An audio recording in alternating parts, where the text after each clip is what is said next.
Okay, figured out how I'm going to use this Mighty Mag mount here to check depth of cut. This is all using this, old school indicator style of checking your measurements on your cuts.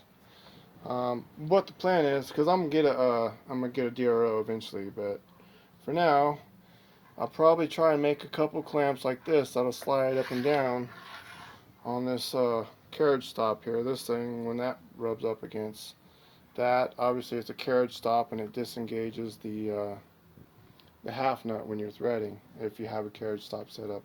Also, when you have this thing tightened up, that pushes in. Wait, maybe not. Hold on. That might not work that way. I still got to do some research on that. I haven't checked that yet to make sure that this stop here stops both of this when I tighten this down, because that right there is your feed. When you loosen that and you throw this half nut in after you have either forward or reverse selected here, that's neutral, that's reverse, and that's forward, and I think it's opposite on the cross side. Anyway, so that half nut does screw the back screw there, and then this thing, when you tighten it, is the feed, either for this here across, because you could tighten, where is it at? You could tighten that screw there and it runs the feed in and out. Loosen that, tighten that, and it runs the carriage feed in and out. And then that's like that right there, that's feed and screw. Anyway, that's not what this video is about. I just figured I'd give you a quick little showdown of that. I want to make a plate right here that this thing sits on, and then make a couple of these that plate is attached to, and then this thing will obviously sit in front of that plate, so if I ever need to use that as a stop, I could just slide this out of the way, and then that will be ready to lock the carriage wherever I need the carriage stop.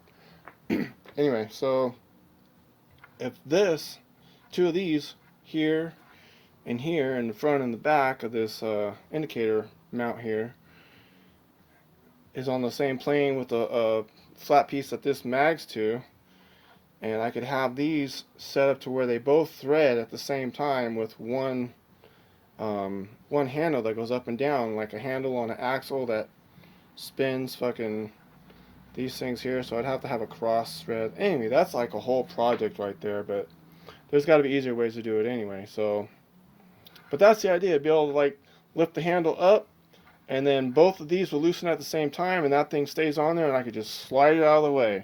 Push the handle down, it's locked into place and out of the way. And that way I don't have to worry about this indicator getting all jacked up. Yeah, and if this is in front of it, then I'll always be able to lock the carriage, because as soon as this hits the lock here, it stops the forward travel. Or the same thing on the back.